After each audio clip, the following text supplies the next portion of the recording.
Hey guys, so here's part 2 of my long-term review on my 7 Evergreen SL.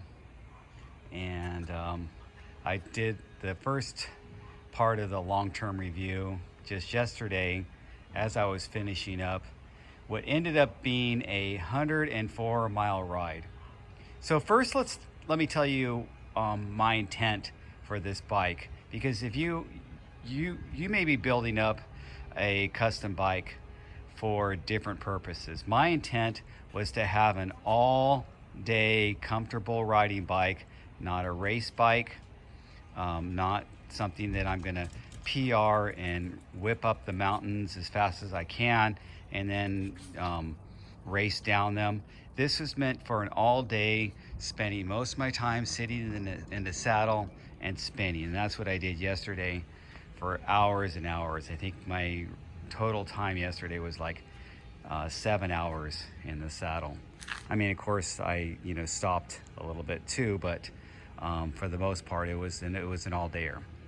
So when I built this up, I built it up kind of on the road type of side of things, but not on the road racer side of things, but more of the road comfort. But it is a gravel bike, and my intent is to be able to go off-road on gravel and loose type trails, but not single track. I'm not going to build this up like you would build up like that evil chamois hanger with its like a 66 head tube angle. It's pretty much a mountain bike with drop bars. So that wasn't my intent.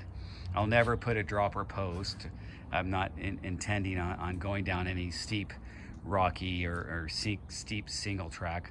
It's to be on mountain roads, gravel roads, or paved roads, or broken pavement roads. That was my intent, and to have an all-day comfort bike, not a multi-day, not something I'm going to be packing and using to do overnighters with, but I would just be riding all day, then going somewhere and sleeping, and maybe riding the next day. And my goal is to ride multiple days of 100 and 80, 100 mile multiple days. That's my goal. So that's how I built this up. So the initial handlebars I put, I had takeoffs. I bought a twin 6 tie Grand Rando frame, and then I took that apart, and that's what I built this for. That's what I built with a lot of my parts. So these were my original handlebars, were the Salsa wood chippers. I think I said cow chippers yesterday, but they're the wood chippers. And as you can see, they're super flared out. And then I changed over to these because I wanted a little bit more rise. And these are the where's the name of them? Here they are, the Surly truck stops. And as you can see, they're more narrow, and they have a little bit of rise to them. And then after I figured it out, I said, well, it's not really a reach or a riser thing. I needed a shorter stem. So I got the 90 stem the 80 stem instead of the 90. And then I went to these Whiskey Parts handlebars, which, as you can see, they don't flare out hardly at all. It's pretty, they're almost straight down. The reason I chose this was they had a shorter reach, and then they had a shorter drop. And I think they're called the number 9. I'm not exactly sure. I'll look it up and I'll put it in the description. So I'd switch to those bars, and I'm loving those bars. Now, as far as I'm concerned, some carbon bars, they say, oh, they have more flex and give and more of a supple feel. I don't really think you're going to notice any marginal difference between any two carbon bars, and I don't buy that. I just think that you need to choose a bar that fits you right, where you want it to be in the drops, where you want it to be with your reach, where you want it to be with your stack height. If you don't have enough spacers and you have to have a riser stem, or maybe you want a high riser type of bar, it's up to you. So these bars, oh my God, they were really, really comfortable. I felt great. I have those gel inserts right here. That kind of helps. But I'm spending most of my times in the hoods. That's just how I ride. I like to ride in the hoods, but I'm dropping down, of course, when I'm going into a headwind or when I'm going down some steep, windy roads. I like to be in the drop where I can really get a full grip on my brakes. And that's most of the changes have been on that. The other change I did is I updated the wheels. Now what happened with these wheels, and Stan's makes some pretty good rims. I used to use Stan's all the time, but they came out with the really light aluminum rims a long time ago by not putting eyelets in their nipples, and that ended up being a problem with this one, because this one ended up getting some cracks. Now here's the crack. So it started cracking, and then I realized, okay, I need to change those out. And they're also not that wide. They're 23 millimeters wide, which, yeah, some people are fine with 23 millimeter wide rims, but I wanted something wider because I want to use wider tires. Now these, when I switched out to these Velocity Blunt SS, they're actually another mountain rim. The Crest are a mountain rim for Stans. They were their cross-country racer rim. Now these are these are the lighter versions of the Velocity. They have a wider rim. It's a little bit heavier, and this is a little bit more narrow. It's 26.6 internal width, and to me, that's one of the perfect sizes for a gravel rim. Anywhere in that sub 30 range, from 25 to 30, in that range is a good width for a gravel rim. I wouldn't go under 25 personally. So as you can see, look at that clearance. So with this rim, I could take this tire all the way up to a 700 by 50 if I wanted. And I like that. I like the fact that it can go super wide, and that'll help when if I go to a different tread design and I lower the pressure, it'll give me traction on real loose dirt stuff. But in this configuration, if I keep the tire pressure high, it's got 45 pounds in it right now, and it really makes it for a solid feel. But these tires, these Volumys, have a pretty good give to the sidewall. Not as much give as the regular Gravel Kings. The Gravel Kings have a little more, they're a little bit lighter casing and have a little more give to the sidewall. The original tires I put on were these Terravel. And these Terravel tires, they're nice. The Terravel Ramparts, and they're still pretty thin casing, not too crazy thin. Like, you know, they're not like Rene Hurst, you know, really thin extra light casing. I don't know if I'd want to go that type of casing for any long duration for a tire. I would be kind of concerned. I would go for the regular casing. But these are probably comparable to the regular, maybe even more of their durable casing. But when you have a thinner casing like that, it gives you a little more compliant feeling. So you have that compression dampened feel. Well, it doesn't get dampened, but you have that compressed feel by having that thinner casing, where your tire pressure really plays a more critical role into how your bike rides and how smooth it is. And of course, we all talk about the smoothness of the tubing.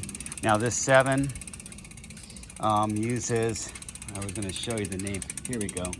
They use this is the argon tubing for this model, and which the Seven Evergreen is their highest end double butted. The SL is their highest end double butted tubing, and then they have their super high end quad butted tubing, which is their Cirrus. So the Cirrus is used on my single speed. I ended up getting that frame, and it made that frame just really crazy light. So this could have been a lighter tie frame, slightly lighter, but the more important, it would have been a little bit more compliant or supple feeling, maybe. But I felt that this is fine, and I'm very happy with it. I wasn't too concerned about the weight. I wasn't trying to make a lightweight racer. It was more about making a comfort bike. And that's again with the design I made this bike. I didn't mind having, if you could see, there is probably, if I had a really big foot, there would be a slight toe overlap. It barely touches for me. It's not really a protruding overlap, but there's a slight overlap. But I wanted this geometry, and I mean, you work with them, you get the exact length of top tube and down tube and the head tube angle and the seat tube angle, and this is what I worked with them. This is what I wanted, and it put me in a place where I felt really comfortable for a long time in the saddle. And believe me, oh my gosh, this thing going downhill. Yesterday I got up to 38 miles an hour, and this thing felt super smooth. I didn't feel wobbly, I didn't feel anything like that.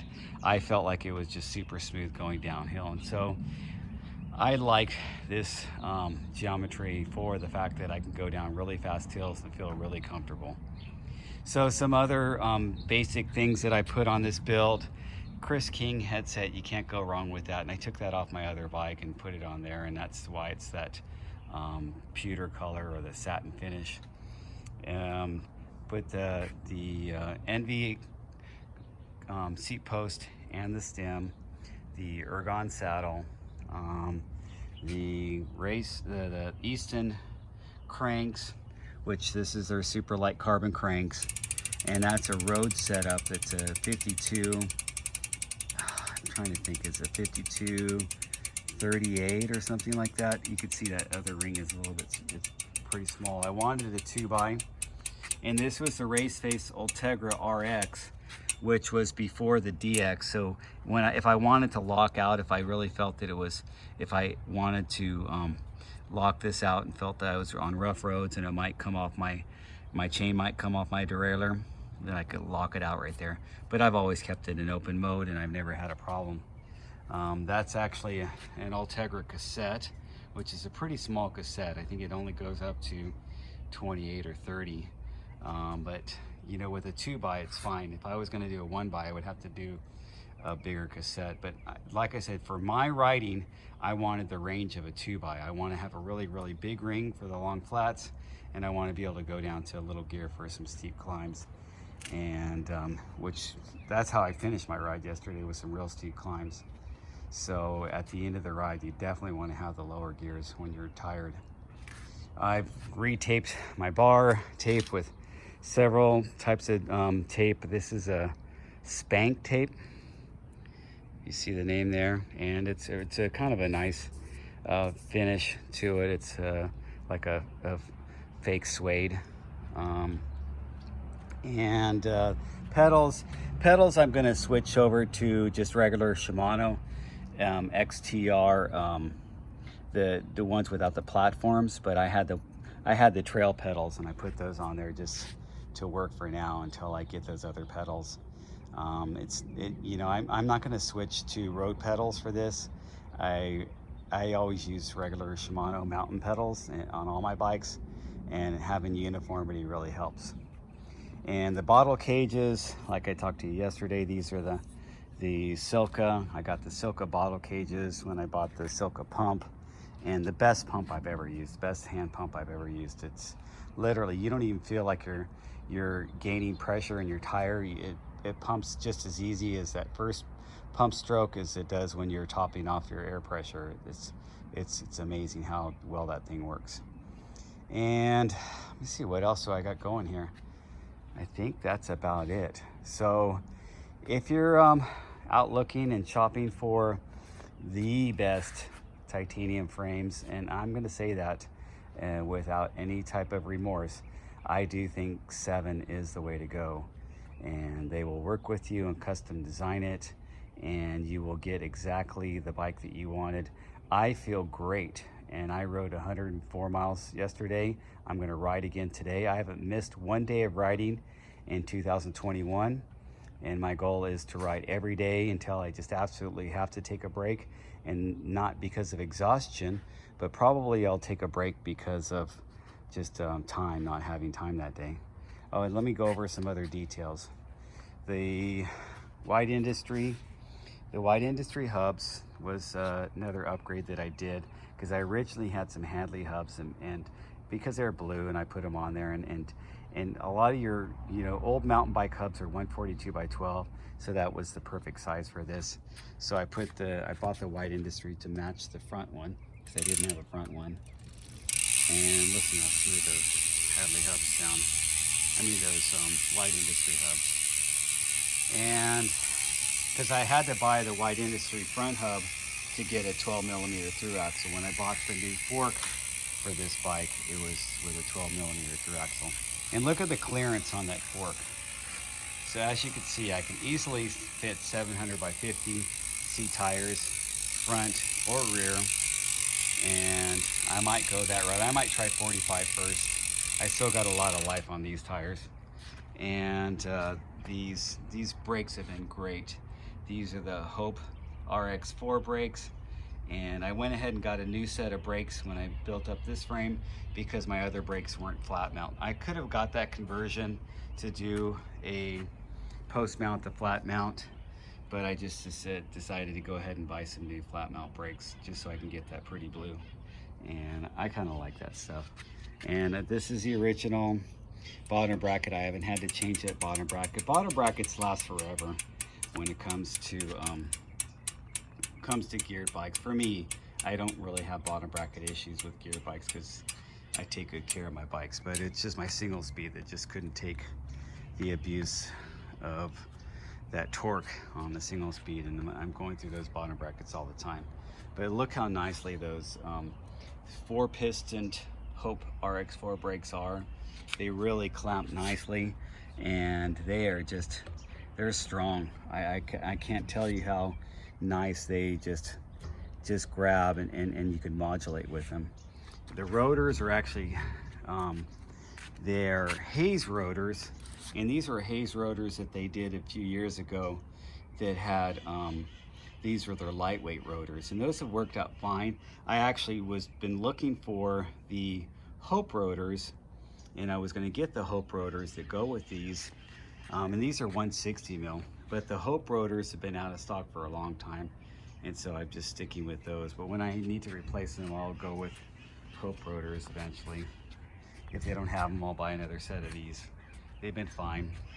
They get cooled off pretty quickly, and every once in a while the front one gets squeaky, and I don't know, I clean my rotors and sand my pads a little bit, lightly sand them to make sure I get all that brake dust off, but sometimes it's still, but the back one has never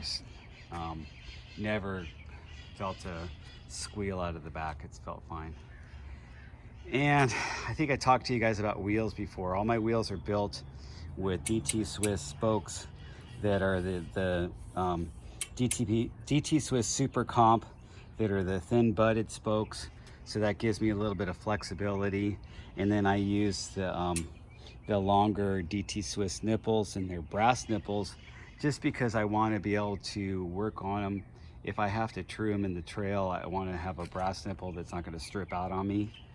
And I haven't had to true these yet, but I've had to true my mountain bike wheels before, so I like to have something that I can rely on, and I just don't trust alloy nipples for their durability, and they get corroded, and you can't adjust them when you need to adjust them, where brass is always there. You can adjust them. If they're a little bit tight, you drop a tiny bit of lubricant in there, and then you'll be able to turn them. They're fine. So anyway, that's the setup, guys, and thanks for watching.